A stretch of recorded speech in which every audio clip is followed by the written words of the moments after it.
A biblical perspective on life, culture and current events. This is 2020 on Vision. This is Andrew McLennan. In the midst of rising anti-Semitism across the world, particularly in the world's media and political spaces, Hugh Kitson is a writer, director and producer who has been making documentary films for almost 50 years. And for the past 20 years, he's been focused on making documentaries about Israel. In 2003, he wrote and directed Lest We Forget, which compares the rise of anti-Semitism in 1930s Germany to the present day. And he believes that this anti-Semitism is an entrenched issue in the left-leaning political parties in both Australia and abroad. His latest project is called Whose Land Part 2 and is an attempt to expose the lies surrounding Israel, the Palestinians, and the false claims about Israel's occupation of the Holy Land and Jerusalem. And it's our great pleasure to welcome Hugh into the studio today. Hugh, welcome. Thanks very much, Andrew. It's a pleasure and a privilege to be here.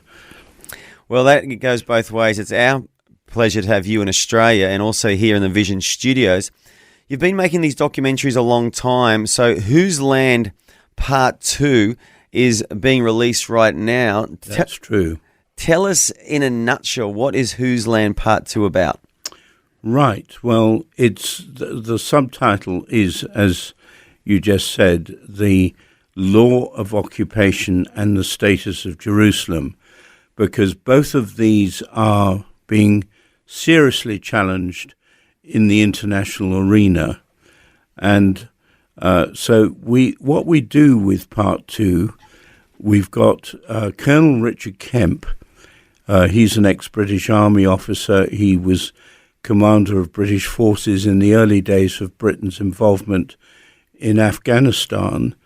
And he was also the chair of the Security and Intelligence Committee attached to COBRA. Now, COBRA was really the British cabinet, or a section of the British cabinet, that dealt with any sort of disaster, whether it was an act of terrorism or even a natural disaster. Well, he was in charge of the Security and Intelligence Committees, and then Prime Minister Tony Blair was actually his boss. So we're very privileged to have Richard as our on-camera presenter and narrator. And if I can say so, he's as professional as a presenter as any of the best in the BBC. The difference is he's telling the truth. Yeah. But we've also got a team of historians, and we've got a team of top international lawyers. And so what we're setting out to do in this Part 2 is to build a court case, not through the lens of the Bible so much. In fact, we don't really refer to the Bible as anything other than a historic book. And we look at it through the lens of international law, the established principles of international law, which everyone is bending. The United Nations is bending it, just to get their agenda done to delegitimize Israel. Yeah. So we've got all of these lawyers, and they espouse the principles of international law, and so we were out there to sort of, to use the euphemism, a court case justifying Israel's legal sovereignty over the whole of Judea and Samaria, otherwise known as the West Bank, and especially Jerusalem, which is their ancient capital city. Yeah, absolutely. And for our Australian listeners who didn't understand why Hugh giggled when he mentioned the BBC, and the truth being told, the BBC is probably more left-leaning and activist in their journalism than even our ABC, which is also leaning that way as well. But getting back to this documentary, so Hugh, I want to just ask you an obvious question here. What motivates you to want to create a documentary that defends Israel's right to exist? Are you Jewish by birth? No, I'm not at all Jewish. If anything, I did question my mother about whether she had Jewish blood, but she denied it, even though she was actually, and she wasn't a Christian either, she was quite sympathetic to Israel. On the other side of my family, my father's side, and he had an army career. He was a career officer in the British Army.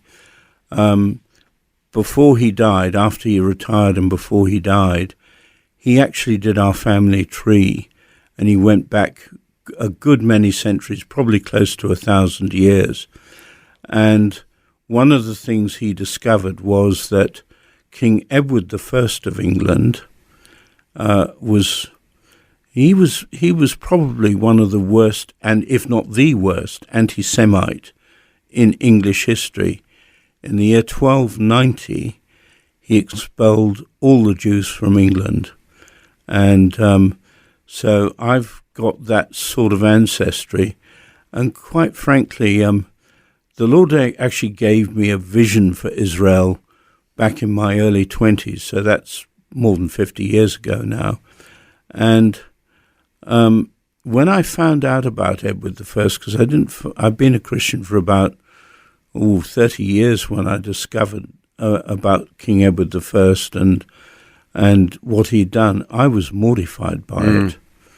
And I just got down before the Lord and just asked him to make me as much of a blessing to the Jewish people as that man had been a curse to them. Yeah, and a lot of people don't realise, do they, Hugh, that across Europe in the Middle Ages, the anti-Semitism was rife, wasn't it? We obviously point a finger at, Germany in the 1930s, but there was a lot of anti-Semitism. In fact, I think it was illegal for a long period of time in the UK, or in what was known as England, to be a Jew, wasn't it? They were just expelled for years, weren't they? Well, yeah, they were expelled in 1290, and they weren't. The Scots didn't actually expel their Jews.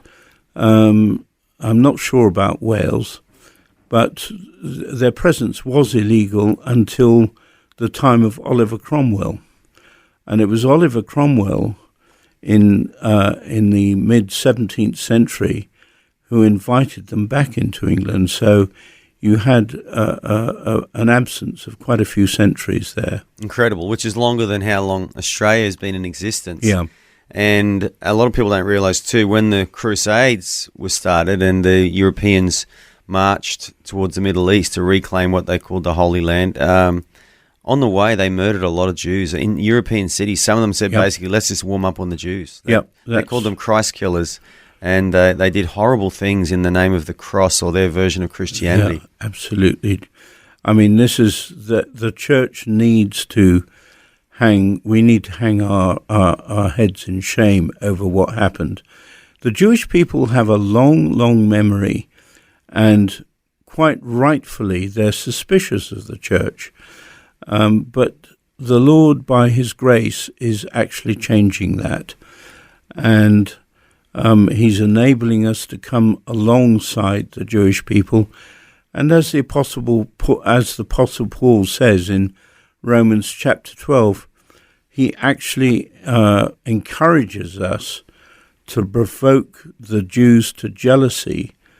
And if we're living a Christ-like life, and we've got the joy of the Lord in our hearts, then that's something that the joy of the Lord is something that they want, and that provokes them to jealousy. But sadly, through history, the church has provoked them to anger and despair. But the Lord is changing that, and I believe it's very important for us to stand alongside the Jewish people, and especially at a time like this. Yeah, absolutely. And I mean, you mentioned joy, but I'm hearing some great reports and stories about love being shown to the Jewish people now, particularly in Israel, but even here in Australia. I know that some of us here from Vision Radio wrote some emails to some of the Jewish leaders of our city where we live, and just said, is there anything we can do to help at this time? Because we were hearing stories of Jewish people in Australia being fearful for their safety after the October 7th attacks, and also after the protests. And even just those little emails and those little messages and just those offers of support, I think the love of God is also really touching the Jewish people through Christians now too. Absolutely. My first few days in Australia, which was just about 2 weeks ago now. No, nearly 3. It was the middle of April anyway. My first few days here, I spoke to a lot of Jewish people. I was in Sydney those first few days. And yes, they are fearful. They're fearful for their safety here, as they are in the UK. I mean, that's now a big debate in the UK and in Europe. Do the Jewish people have a future there? But they have that worry here. They're worried for Israel, very worried for Israel. But the other thing that's really concerning them, I don't want to get too political here, is the attitude of the government towards Israel. And I lived in Perth through the 1970s, 80s and 90s. And, anti-Semitic incidents were very, very rare at that time. And the government, whichever side, whether it was Liberal or Labour, was basically pro-Israel. And now we've got a government that is clearly very anti-Israel. And it's the first time that's ever happened in Australia. Yeah, and it's very disappointing. I am an Australian and I do get to vote. And as an Australian voter, I've been very disappointed in our current federal government's behaviour, their posture, their words, their messaging. And I think one of the worst things they did was when that aid worker, and of course it's a tragedy when anyone dies, an Australian aid worker was killed along with 3 British citizens on that aid convoy. A mistake was made and they died, and it's tragic. But the way our government responds to that was just atrocious, demanding for full accountability, as if there's a subconscious message in that the IDF have got nothing better to do than target an Australian aid worker delivering food to civilians. Like, they don't have the resources for that sort of stuff, let alone the intent. And we're talking about a nation that's so sophisticated and more successful than Australia per capita, without a doubt. I mean, Australia's got so many Israel's got so many entrepreneurs and successful companies that these are smart people. From a PR exercise, targeting aid workers would be the worst thing you could probably do in a time of war. And for our government to act the way they did, it was really disappointing, disappointing. Yeah. But here we are, Hugh. Here we are. So you are a Christian man with a heart for Israel, and that's why you've dedicated more than 20 years of your life now to making documentaries. So Whose Land 2 is being released now. Why don't we just ask what Whose Land 1 was about? Well, Whose Land 1, originally it was going to be one documentary, but it's a huge subject, and it looks at the historic and legal foundations to the modern state of Israel. And basically, well, it does start with antiquity. There's never been a Palestinian state, but we really begin the story properly with the Ottoman Turkish Empire and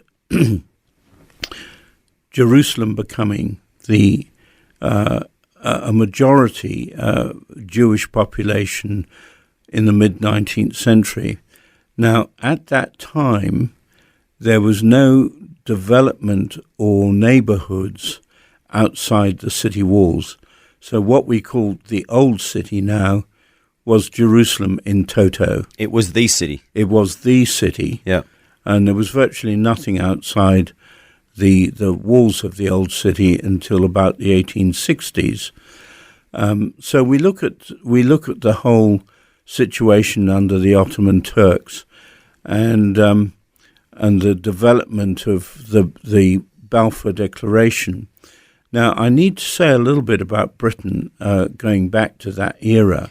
Before you do, can I ask, how was the treatment of the Jews by the Ottoman Turks? When Jerusalem was under the Ottoman Empire, were the Jews treated fairly well? At the beginning, yes. At the beginning of the Ottoman Empire, in fact, after the Spanish Inquisition, and when the Jews were expelled from Spain, first of all, and then Portugal, some of them went west towards America, South America, and then North America, but many went to the Ottoman Empire, and they were welcomed with open arms. And it wasn't really until, this is in the 17th century, it wasn't really until the 19th century that the Ottoman Turks really started to turn against its minorities. And I'm talking there not just about the Jewish population, but also about Maronite Christians and other minority groups, Armenians, yeah, especially suffered horribly, didn't they? They did, and what was then happening, and we don't go into the war side of it, but it was in that backdrop that the Balfour Declaration was signed. Now, there's an amazing miracle that happened. The War Cabinet, the British War Cabinet, met on the 31st of October 1917, and they decided the final wording of what became known as the Balfour Declaration. Simultaneously to that, and I find this very moving because it's the hand of God, simultaneously, and there was no communication in those days, there was no internet, nothing like that. Yeah. The Australian light horse were charging into Beersheba. Yeah. And had they not taken Beersheba and expelled the Ottoman Turks from there to start with, and that was the first major win on the Eastern Front, and that happened simultaneously. Without that victory, there would have been no implementation of the Balfour Declaration. It would have been impossible. And of course, that victory led to the Allied forces, the British, the Australians, New Zealanders, taking Beersheba and then eventually expelling the Ottoman Turks from the whole of what was then known as the Levant, sometimes referred to today. But I just want to say, we only very briefly cover that in Whose Land Part 1, but I want to say something about that because I think it's really quite important. Had the Allies not expelled the Ottoman Turks, there was a genocide going on. The Armenians, they'd have gone to the Christians and then the Jews. I mean, even before the First World War started, they expelled 11,000 Jews from what was then Palestine, and many of them actually joined up and fought in the Gallipoli campaign. I didn't know that. Yeah. So that was vital, but the Balfour Declaration in itself is not a legal document. It's in legal terms, it's a letter of intent. In spiritual terms, it's a pledge, and God regards pledges very seriously. Yeah. What led it to be binding was the San Remo resolution and the mandate that came from that, which actually raised the Balfour Declaration from the level of a letter of intent to an international treaty. And I just want to say something about that, because within the preamble of this document, which is an internationally legal document, is the right of the Jewish people, the recognition, first of all, that the Jewish people historically were there in the land, and then the right to reconstitute their national home, their historic national home. And that is a binding document in international law. It was adopted unanimously by all 51 nations of the League of Nations, and when that was dissolved, it was incorporated into Article 80 of the UN Charter, which again is another legally binding source of rights and obligations. Yep. So the Balfour Declaration really laid the foundation for what is now the Article 80 in the United Nations, which declares that Israel has the right to exist in the Holy Land. Yes, absolutely it is. Incredible, isn't it? And for our listeners who, maybe you're young, maybe you don't know what the League of Nations is, the League of Nations was the organisation, the world body that was before the United Nations. That's true, yes. And it was pretty much useless, as is in my humble opinion, the United Nations are halfway useless as well, from my experiences in Africa and watching them in different countries of the world. But we're not here to focus on that. But interesting, hey, 1917, around the same time the Australian light horse were charging into Beersheba, the Balfour Declaration was also being made. And you're right, Hugh. I mean, God's hand must have been on all these events. Yes, absolutely. And, you'd be flat out finding 800 Aussies now who could ride a horse that fast, I think. There's a few can. Don't be offended, all my friends in the country, but... we don't use horses as much in Australia like we used to in those days for work. A lot of men worked on horses. My dad was a farmer. We had a horse on the farm, and my grandfather used to ride around the paddocks on his horse, checking the fences and smoking and carrying on. But so really interesting history there. And I just love the fact, Hugh, that you've just got this passion to just speak the truth. Yeah. Draw on history. Obviously, we can use the Bible to justify Israel's existence, but I like how you're using legal documents, United Nations charters, League of Nations mandates, Balfour declarations from the British government to really just say, hey, world, Israel has the right to exist. Absolutely, it does. This is made for a secular audience rather than a Christian audience. So we avoided using the Bible and Bible texts, there's no question that the Bible is the title deed to the land of Israel. Absolutely, yeah. Yeah.